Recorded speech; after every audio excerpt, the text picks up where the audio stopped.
Chers amis et chers amis des roses, bienvenue. Cette fois, nous vous retrouvons pour vous présenter la plantation du rosier en racines nues.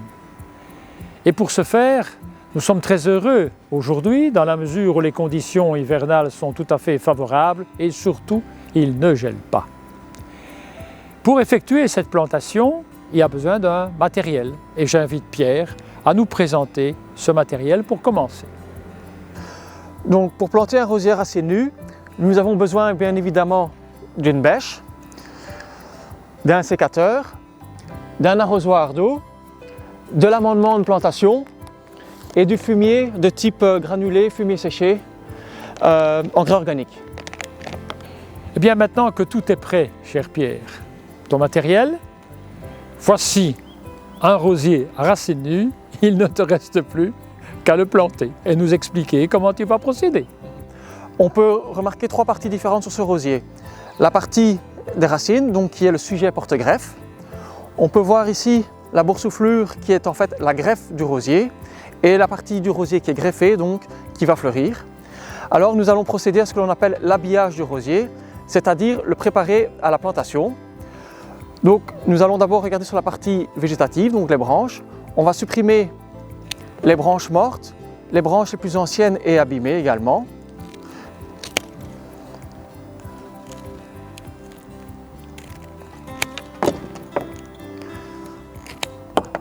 Voilà, il nous reste actuellement 3 branches. Nous allons réduire la hauteur de celle-ci sur un œil situé plus ou moins à l'extérieur.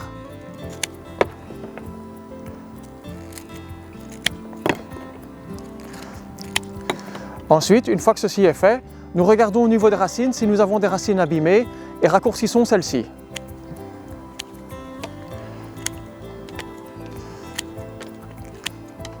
Voilà, mon rosier est maintenant habillé et prêt à être planté. Donc on va maintenant procéder à la plantation.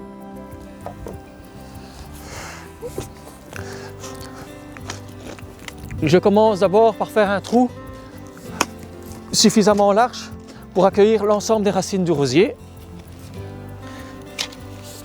Je réserve la terre sur le côté.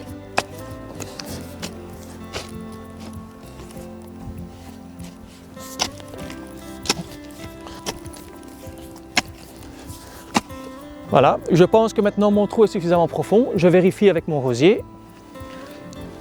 Ok, mon rosier rentre parfaitement dans mon trou. Je vais pouvoir maintenant mettre l'amendement et l'engrais. Une bonne poignée d'amendement devrait faire l'affaire.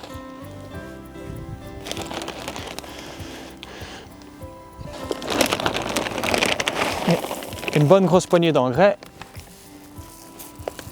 Je mélange ma terre excavée avec mon amendement et mon engrais.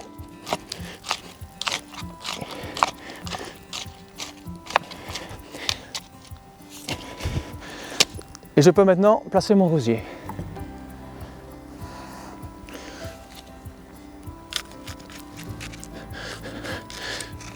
Je veille à bien répartir la terre tout autour du rosier. Voilà.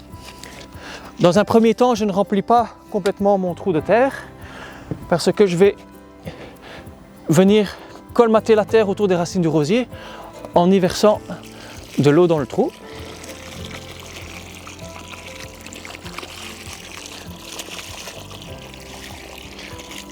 Lors de la plantation, je fais également attention à ne pas enterrer mon point de greffe. Celui-ci va se trouver juste au niveau du sol, voire légèrement en dessous, mais pas trop enterré ni trop hors sol.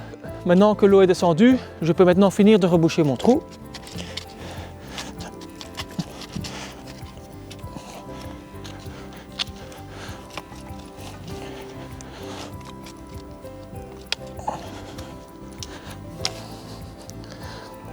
On vient légèrement tasser autour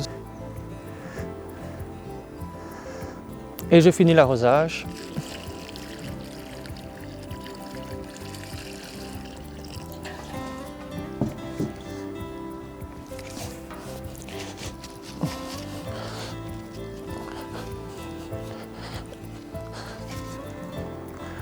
Voilà, mon rosier est ainsi planté. Je devrais déjà avoir une belle floraison au mois de juin. Alors Pierre, voilà, la plantation elle est terminée, c'est parfait. Mais si les conditions n'étaient pas favorables pour planter le rosier, en particulier si nous étions en période de gel, ou si on n'a pas le temps non plus pour le faire, qu'est-ce que tu conseilles? Si jamais les conditions climatiques ne sont pas bonnes lorsque vous recevez des rosiers à planter en racines nues, ce que vous pouvez éventuellement faire, c'est les conserver dans leur emballage dans lequel ils ont été envoyés, quelques jours, dans un endroit sombre et frais, ou alors éventuellement les placer en jauge dans le jardin, c'est-à-dire vous creusez une légère tranchée dans laquelle vous disposez vos rosiers à plat et vous recouvrez vos racines de terre. Avant de conclure, chers amis des roses, je voudrais encore vous donner 2 conseils. Le premier, c'est de vous encourager à ne pas tailler votre rosier nouvellement planté cette année. Et ensuite, si au cours du printemps il fait trop sec, n'oubliez quand même pas d'arroser vos rosiers.